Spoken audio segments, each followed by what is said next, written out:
Members in New York have just emerged from a closed-door virtual meeting to discuss the mutiny currently underway in Mali in West Africa.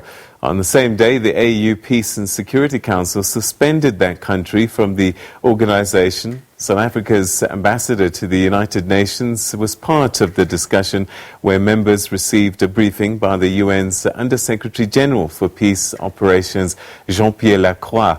Ambassador Jerry Matjila joins us now from New York. Ambassador, thanks very much indeed for joining us. What has come out of the UN Security Council regarding this development in Mali? Good evening, Peter, to you and your viewers in South Africa. We had two sets of meetings today. We had a virtual lunch meeting with the Secretary General Antonio Guterres on Mali situation. He was briefing us of the details of what is happening in Mali and the kind of positions the United Nations will have to take. We then retreated in the very close Security Council meeting for 1.5 hours, where we were briefed by UN Secretary General Pierre on political issues. After the discussion, we then agreed that, and luckily for us, we had an advantage of the statement from President Ramaphosa, Chair of the African Union. We have the statement from the AU-PSC, as you said. So we're well equipped to deal with these issues. Of course, extensive briefing from the UN based in Mali.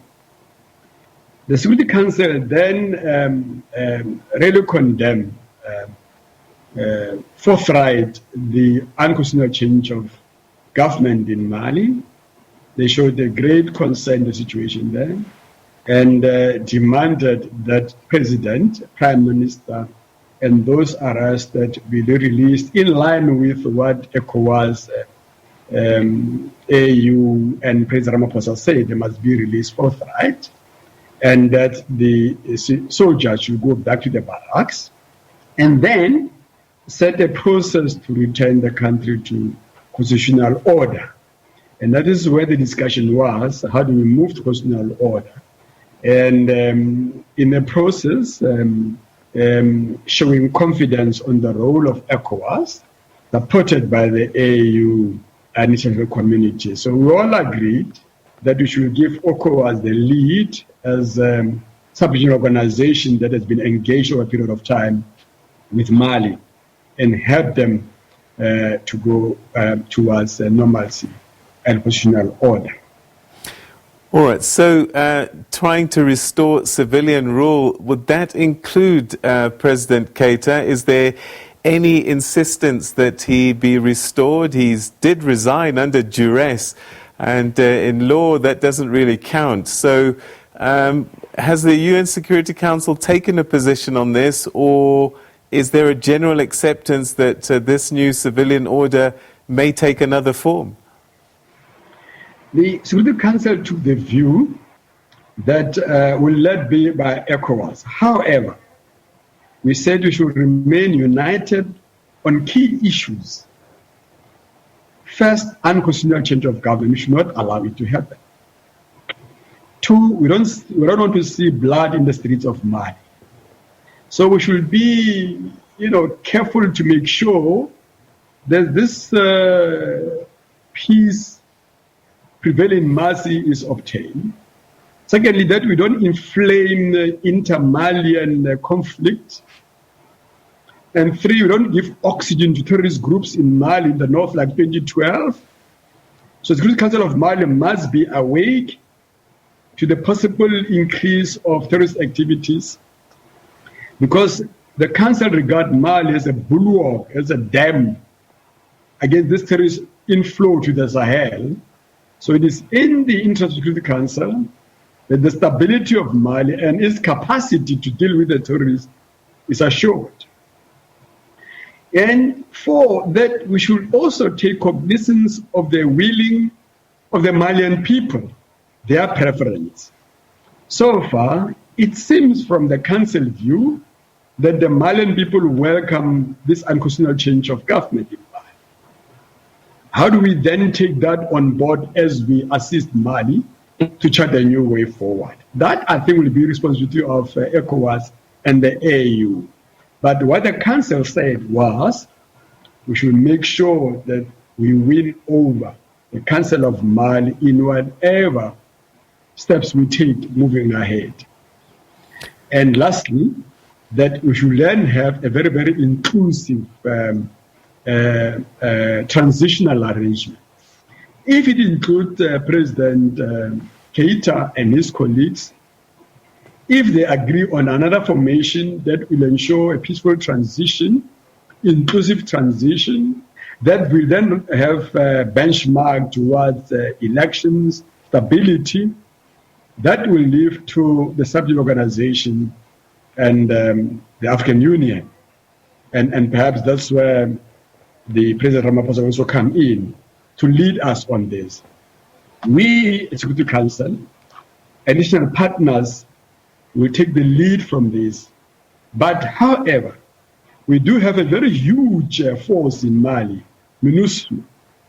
Now, MINUSMA will be at the disposal of ECOWAS delegation arriving in Mali tomorrow to facilitate discussion. Recall, Peter, that MINUSMA is also deployed in north of Mali for security of civilians, security of Mali. It's a huge force deployed in Mali. And so we don't want to reduce those capabilities of this force to move freely. That's why we asked the Malian junta to agree to lift the ban on airspace and traveling of the UN forces across Mali to ensure peace and stability. Also, what we said to the Council is that, look, there's been a lot of intercommunal violence in Mali. Our action as the Security Council, as the AU, should make sure that we restore calm across the country, including ensuring that there will be no intercommunal violence across Mali. All right. Do you have any idea when you might get some feedback from ECOWAS? Because the longer that there's a vacuum, the more problems I suspect it generates. You are right, Peter. There was a concern of Security Council. We are informed that we will be meeting tomorrow of the summit of ECOWAS. Then we send a delegation to Mali.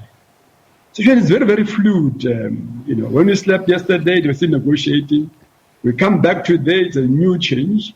We understand that they are going to be calling political parties, all of them, for dialogue in the camp where the president is. We understand they'll be calling all other parties, including the top bureaucracy in Mali, so that they can restart the government services, government activities. So it does seem that these military junta have in their view to continue this normalcy. We are told there are no strike, no demonstration across Mali. So I'm sure they want to make sure that quickly services are restored, normalcy is restored, quickly that there is some form of an acceptable arrangement going forward where all parties can be included in this very inclusive arrangement. It does seem to be something similar to what we've seen maybe in Sudan, where we have a very inclusive arrangement which intercommunity can interact with. And I'm sure also what they want to do, they want to act in a way that the AU could, in the shortest period of time, lift a suspension on their inclusion, as well as opening of borders so that they can get essential goods and services for their people. So it does seem that the military junta see the urgency of moving quicker, faster, but this time around, not to repeat the mistake of 2012. Something durable, something inclusive, something comprehensive, and something that will address all the underlying concerns that we have seen in the last few months of Mali. At the same time, we want to make sure that they deal with COVID-19 pandemic, that all these activities should not impact negatively on the COVID-19 among the Malian people.